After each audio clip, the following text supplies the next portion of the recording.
Terima kasih atas waktu yang diberikan kepada kelompok kami.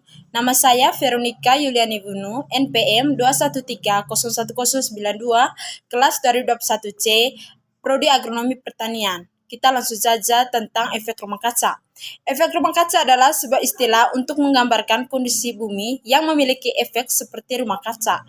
Dampak efek rumah kaca yang pertama, pemanasan global. Yang kedua, mencarinya es di kutub. Yang ketiga, kerusakan ekosistem atau tingginya tingkat keasaman laut.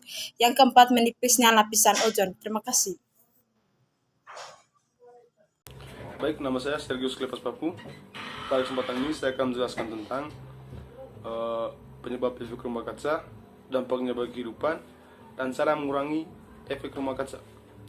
Baik, yang pertama saya akan menjelaskan tentang penyebab efek rumah kaca. Yang pertama adalah penebangan liar dan pembakaran hutan. Keberadaan tumbuhan sangat bermanfaat bagi manusia. Selain sebagai sumber makanan, tumbuhan bisa digunakan sebagai media untuk mengurangi efek rumah kaca. Karena untuk melakukan fotosintesis, tumbuhan membutuhkan karbon dioksida dan uap air. Yang kedua, penggunaan bahan bakar fosil secara berlebihan. Penggunaan bahan bakar fosil seperti minyak bumi dan batu bara yang terlalu berlebihan tak hanya berdampak buruk pada kualitas udara, tapi juga meningkatkan konsentrasi gas rumah kaca di atmosfer. Yang ketiga, pencemaran laut. Lautan dapat menyerap karbon dioksida dalam jumlah besar. Namun, akibat pencemaran laut oleh limbah industri dan sampah, laut menjadi tercemar sehingga banyak ekosistem di dalamnya yang musnah, yang menyebabkan laut tidak dapat menyerap karbon dioksida lagi. Yang keempat, industri pertanian. Penggunaan pupuk organik, non-organik untuk meningkatkan hasil pertanian ternyata membawa dampak buruk bagi lingkungan.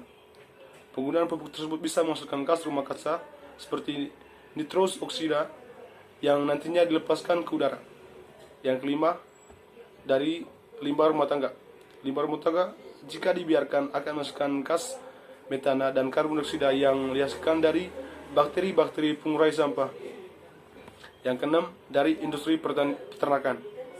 Limbah industri peternakan seperti kotoran sapi ternyata bisa menghasilkan gas rumah kaca seperti karbon dioksida atau CO2 dan metana atau CH4. Makin banyak limbah peternakan yang dibiarkan begitu saja, makin besar pula gas rumah kaca yang dilepaskan ke udara. Baik, yang berikutnya saya akan menjelaskan tentang dampak efek rumah kaca bagi kehidupan.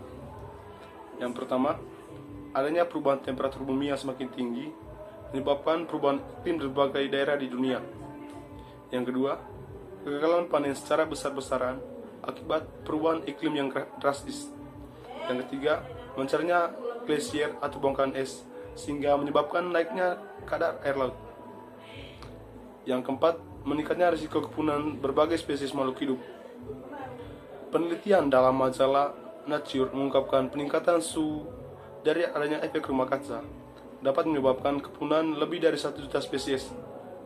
Yang berikutnya, menipisnya lapisan ozon pada atmosfer yang melindungi bumi dari bahaya radiasi sinar ultraviolet. Baik, yang berikutnya saya akan menjelaskan tentang cara mengatasi atau mengurangi efek rumah kaca. Efek rumah kaca bisa dikurangi dengan menanam banyak pohon, sehingga karbon dioksida bisa banyak diserap. Sebagai gantinya, kadar oksigen di bumi akan menjadi lebih baik. Kemudian, menerapkan gaya hidup hemat dan sehat. Hal itu bisa dilakukan dengan menggunakan kendaraan ramah lingkungan, sepeda, atau mobil listrik.